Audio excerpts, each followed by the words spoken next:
Saat-saat itu adalah banyak manusia yang menyesal. Banyak manusia yang menyesal. Menyesalnya adalah ketika Allah berikan kesempatan hidup yang tidak lama ini, tetapi kemudian banyak manusia lalai. Banyak manusia lalai mengingat Allah. Banyak manusia lalai membaca Al-Quran. Banyak manusia lalai mengikuti aturan-aturan Allah Subhanahu wa Ta'ala. Dan yang melalaikan itu adalah perkara-perkara dunia yang semua itu kemudian kita akan tinggalkan semua. Kata Nabi SAW, ketika anak Adam ini meninggal, maka 3 yang akan mengikutinya dikubur. Yang pertama kemudian ada hartanya, keluarganya, dan amalnya. Namun kata Nabi selanjutnya adalah harta dan keluarganya akan meninggalkan dia pulang kembali. Sementara amal itulah yang akan menemaninya dia di alam barzakh.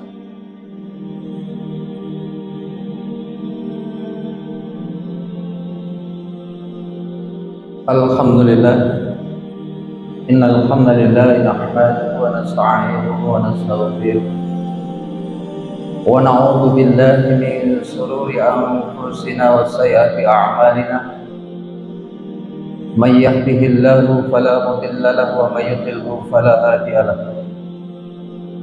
Asyhadu an la ilaha illallah wahdahu la syarika lahu wa asyhadu anna Muhammadan abduhu wa rasuluh. Allahumma salli ala Muhammad wa ala ali Muhammad amma ba'd. Fa ya ibadallah, usikum wa iyaya bitaqwallah faqad fazal muttaqun. Thumma qala Allah subhanahu wa ta'ala fil kitabil karim, ya ayyuhalladzina amanu taqullaha haqqa tuqatih wa la tamutunna illa wa antum muslimun. Allahumma arham bil Quran. Sidang jamaah Jumat ma'asyiral muslimin, assalamualaikum wa iyyakum ajma'in. Dengan kalimat hamdalah, segala puji hanya milik Allah Subhanahu wa Ta'ala.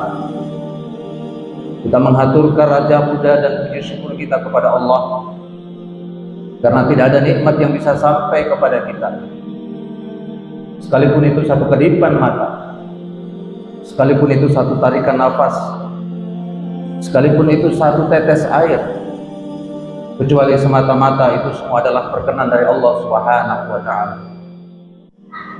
Salawat dan taslim kita kirimkan kepada junjungan kita Nabi Allah Muhammad sallallahu alaihi wasallam, kepada keluarganya, kepada para sahabatnya, dan juga kepada seluruh umatnya.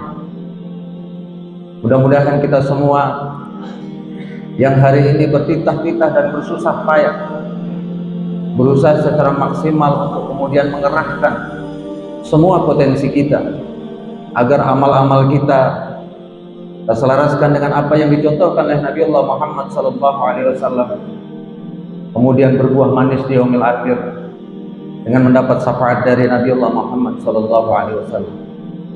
Selaku yang diamanahkan, Al-Fakir berwasiat kepada diri Al-Fakir pribadi dan kepada saudara-saudaraku sekalian jemaah Jumat yang dimuliakan Allah. Marilah kita jaga dengan sebaik-baiknya penjagaan, kita pelihara dengan sebaik-baiknya pemeliharaan, kita pegang teguh nikmat iman, nikmat ketaatan, nikmat ketakwaan kita kepada Allah Subhanahu wa Ta'ala. Inilah yang Allah pesankan kepada kita, wattazawwad, dan berbekallah. Bekal apa? Inna khairu zadit taqwa, sebaik-baik bekal manusia adalah ketakwaan kepada Allah Subhanahu wa Ta'ala.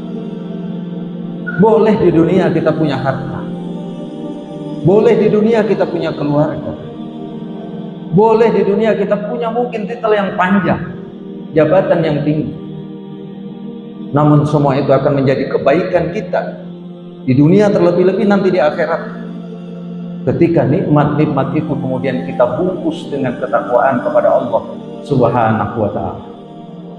Namun jika nikmat itu ada harta, ada kekuasaan, ada jabatan, ada pangkat yang panjang, yang kemudian dengan itu kita tinggalkan keimanan, ketaatan, dan ketakwaan kita kepada Allah, maka yakinlah nikmat itu akan menjadi bencana bagi kita. Terlebih-lebih kemudian di yaumil akhir terlampau berat, kita akan mempertanggungjawabkan setiap apa yang Allah titipkan pada kita. Ayuhal kiram azanallahu wa iyyakum ajma'in. 14 abad yang lalu Nabiullah Muhammad sallallahu alaihi wasallam pernah bersabda, "Bada al-Islamu ghariban." Islam dulu datang dalam keadaan asing. Asing betul. Bagaimana tidak? Di tengah banyaknya manusia di dunia ini. 3 tahun pertama kenabian Nabiullah Muhammad SAW hanya 40 orang yang mau mengimani Allah sebagai Tuhannya, yang mau mengimani Nabiullah Muhammad SAW sebagai nabinya, yang mau mengimani Al-Quran sebagai petunjuk hidupnya. 40 orang dari penduduk dunia. Asing betul. Kata Nabi SAW selanjutnya, wa sayaudu ghariban kama bada'a fatuba lil ghuraba, dan nanti Islam nanti akan menjadi asing kembali.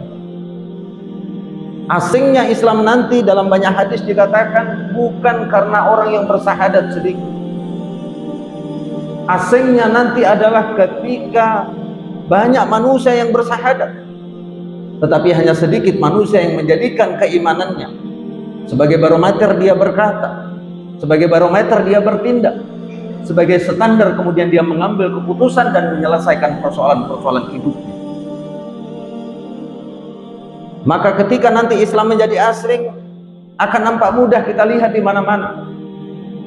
Ketika bertemu antara saudara muslim dengan muslim lainnya tidak layak sebagaimana orang yang tidak beriman.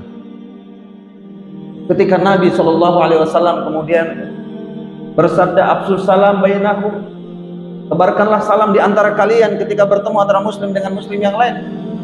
Tetapi bukan kalimat ini yang muncul. Belum lagi ketika kemudian berekonomi, belum lagi ketika kemudian berpolitik.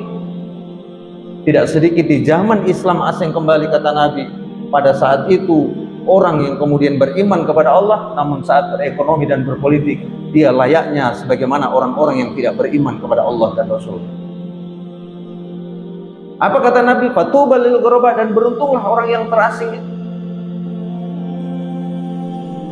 Imam Ibnu Taimiyah ketika beliau kemudian menjelaskan hadis ini dalam sebuah kitab Al-Ghuraba, beliau mewanti-wanti ketika nanti umat Islam menjadi asing.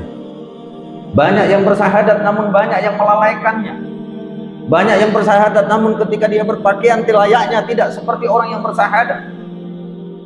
Banyak orang bersahadat tapi ketika dia bergaul di tengah-tengah masyarakat layaknya tidak seperti orang yang bersahadat. Kata Imam Ibnu Taimiyah, ada 3 pesan kepada kita. Yang pertama adalah jangan pernah umat Islam meninggalkan akidah Islam.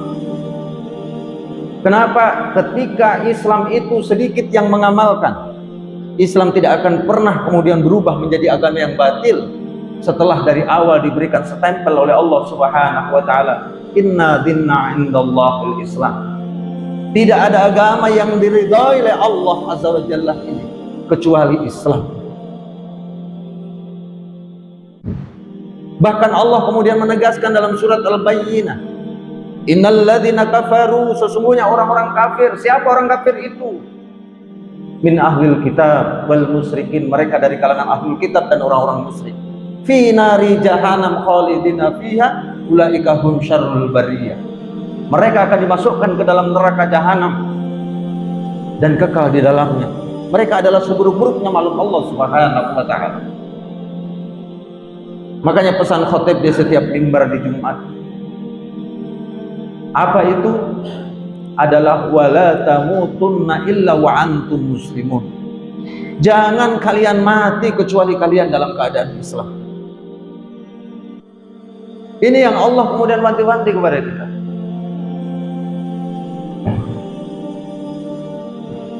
Kematian bisa jadi mengintip kita setiap saat. Tapi satu yang dipesankan oleh Allah Subhanahu wa taala, jangan kalian mati kecuali kalian dalam keadaan Islam. Kalau kita mati nggak punya harta biasa di mata Allah. Bahkan orang yang punya harta, hati-hatilah. Karena setiap senti kekayaan kita itu nanti akan dimintai pertanggungjawaban di hadapan Allah Subhanahu wa taala. Ini yang Allah pesankan. Yang kedua, kata Imam Ibnu Taimiyah dalam kitab Al-Ghuraba'nya, ketika Islam itu sudah menjadi asing kembali adalah jangan pernah umat Islam mengambil pandangan hidup, mengambil aturan hidup, mengambil sistem hidup, kecuali sistem hidup itu yang datang dari Islam. 14 abad yang lalu Allah Subhanahu wa ta'ala telah memberikan benang merah, batas kepada kita. Wa may yabtaghi ghairal islam dinan fala yuqbala minhu wa huwa fil akhirati minal khasirin. Barang siapa mengambil jalan hidup, barang siapa mengambil aturan hidup, barang siapa mengambil sistem hidup, sistem dan jalan itu kecuali tidak datang dari Islam, fala yuqbala minhu, maka jalan hidup kita itu ditolak oleh Allah Subhanahu wa ta'ala. Bagaimana pedihnya ketika proposal kita ditolak oleh atasan kita. Namun pedihnya proposal kita ditolak oleh atasan kita tidak seberapa dibandingkan proposal hidup kita ditolak oleh Allah. Karena pada saat nanti tidak ada lagi revisi proposal kita. Dan kapan proposal itu kita ukir dan kita tulis? Saat ini. Masa dimana kemudian kita hidup di dunia, setiap ucapan kita, setiap langkah kita, setiap tindakan kita, sebenarnya kita sedang menulis proposal kita yang kelak kemudian kita akan bawa di hadapan Allah Subhanahu wa ta'ala. Saat-saat itu adalah banyak manusia yang menyesal. Banyak manusia yang menyesal. Menyesalnya adalah ketika Allah berikan kesempatan hidup yang tidak lama ini, tetapi kemudian banyak manusia lalai. Banyak manusia lalai mengingat Allah. Banyak manusia lalai membaca Al-Quran. Banyak manusia lalai mengikuti aturan-aturan Allah Subhanahu wa ta'ala. Dan yang melalaikan itu adalah perkara-perkara dunia yang semua itu kemudian kita akan tinggalkan semua. Kata Nabi SAW, ketika anak Adam ini meninggal, maka 3 yang akan mengikutinya dikubur. Yang pertama kemudian ada hartanya, keluarganya, dan amalnya. Namun kata Nabi selanjutnya adalah harta dan keluarganya akan meninggalkan dia pulang kembali. Sementara amal itulah yang akan menemaninya dia di alam barzakh. Kalau demikian adanya, apa yang kita bisa banggakan dengan kekayaan kita? Apa yang kita bisa banggakan dengan luasnya tanah kita? Apa yang kita bisa banggakan kemudian dengan panjangnya titel kita? Kalau justru semua itu akan kita tinggalkan dan kemudian kita akan pertanggungjawabkan kelak di yaumil akhir. Olehnya itu, saudara-saudaraku sekalian yang dimuliakan Allah, pesan Allah Subhanahu wa ta'ala, jangan sampai kita lalai. Hidup 60 tahun itu sebentar. Andaikan hari ini kita umur 45 tahun, andaikan saja Allah kasih umur kita 60 tahun, tinggal 15 tahun kita hidup di dunia. Pada saat yang sama, semua manusia akan ditanya oleh Allah, man rabbuka, siapa Tuhan? Allah tidak bertanya apa kendaraan. Justru malaikat bertanya, Nabi buka, siapa Nabi? Malaikat bertanya, imamuka, apa pedoman hidupmu? Al-Quran kah? Atau kitab yang lain kah? Malaikat mungkar dan nangkir bertanya kepada kita semua, kiblatuka, apa kiblatmu? Mana kiblatmu? Dan Allah telah membocorkan kemudian jawaban yang benar, yang akan bisa menyelamatkan kita semua ketika kita menjawab, Allah Rabbuna, Allah Tuhan. Nabi Muhammad Nabiyuna, Nabi Muhammad Nabiku. Al-Quran kitabuna, Al-Quran adalah kitabku, imamuna, sekaligus pedoman hidup. Dan Ka'bah adalah kiblat. Ayyuhal kiram azanallahu wa iyyakum. Oleh karena itu di sini pentingnya ketika kita bertetangga, ketika kita bersaudara, adalah saling mengingatkan dan persaudaraan yang paling indah, wa ta'awanu 'alal birri wa taqwa. Dan tolong menolonglah kalian dalam kebaikan dan dalam ketaatan kepada Allah. Wala ta'awanu 'alal ismi wal 'udwan, dan jangan kalian tolong menolong dalam keburukan dan dalam dosa. Ayyuhal kiram azanallahu wa iyyakum ajma'in. Yang terakhir dan yang ketiga, kata Imam Ibnu Taimiyah ketika menjelaskan tentang hadis tadi, adalah bertanda ketika Islam itu sudah menjadi asing kembali, bertanda Islam itu tidak lama lagi akan jaya. Apapun kondisi kita hari ini, umat Islam kemudian tidak jarang kemudian disudutkan, menjadi kambing hitam terhadap persoalan negeri ini, seakan-akan umat Islam punya kontribusi besar dengan label teroris dan radikal dan lain sebagainya. Pada saat yang sama, penilaian ini adalah penilaian yang kemudian tidak seimbang. Ketika Amerika menghancurkan Irak, negeri kaum muslimin, ketika Amerika menghancurkan Suriah, negeri kaum muslimin, tidak jarang kemudian justru kemudian menutup mata, seakan-akan perilaku Amerika itu adalah kebenaran, tanpa ada cap teroris, tanpa ada perilaku radikal.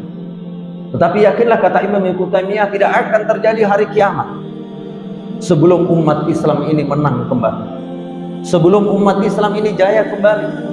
Sebagaimana hadis Nabi Shallallahu Alaihi Wasallam, nanti di akhir zaman akan tegak 5 kepemimpinan. Yang pertama adalah takunu nubuwatu fikum masyaallah an takun. Yang pertama, umat akhir zaman akan dipimpin oleh kenabian, yaitu dengan diutusnya Nabi Allah Muhammad Shallallahu Alaihi Wasallam. Yang kedua adalah mulkan adun, mulkan khulafaur rasyidin. Umat ini setelah sepeninggalnya Nabi Shallallahu Alaihi Wasallam akan dipimpin dengan khulafaur rasyidin. Itulah Abu Bakar As-Siddiq, Umar bin Khattab, Ali bin Abi Thalib, dan Utsman bin Affan. Setelah itu kata Nabi Shallallahu Alaihi Wasallam, mulkan adun, umat ini akan dipimpin dengan kepemimpinan yang zalim, kepemimpinan yang secara personal banyak kezaliman, namun dia masih mengatur umat ini dengan syariat Islam. Itulah Muawiyah sampai kemudian 1924 Khilafah Utsmaniyah. Setelah itu kata Nabi Shallallahu Alaihi Wasallam, umat ini akan dipimpin oleh mulkan jabariyatan, kepemimpinan yang diktator. Semua harus mengikuti kemauannya. Bahkan kemudian kalau orang yang mentaati Allah kemudian tidak mau mengikutinya, maka bisa jadi kemudian kepemimpinan itu berlaku layaknya Fir'aun. Kemudian yang kelima kata Nabi Shallallahu Alaihi Wasallam, "Tsumma takunu khilafatan rasyidah 'ala minhajin nubuwah." Setelah itu akan tegak kembali khilafah rasyidah yang mengikuti manhaj kenabian.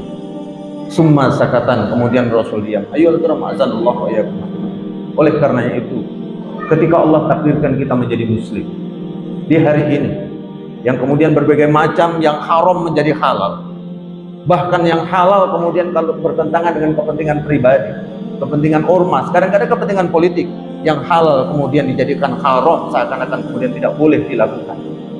Maka sebenarnya Allah punya keinginan yang indah atas kita, agar kemudian kita menjadi muslim yang punya kontribusi untuk kemudian tegaknya peradaban mulia tadi, yang akan menjadikan umat Islam ini mulia.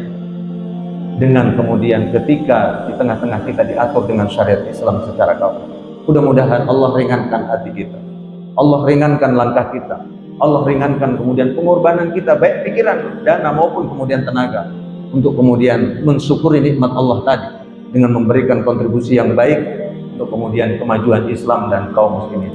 Barakallahu li wa lakum fil Qur'anil azim wa iyyakum wa nafa'ani bima fihi min al-ayati wa dzikril hakim. Taqabbal minni wa minkum tilawatahu innahu huwal ghafurur rahim.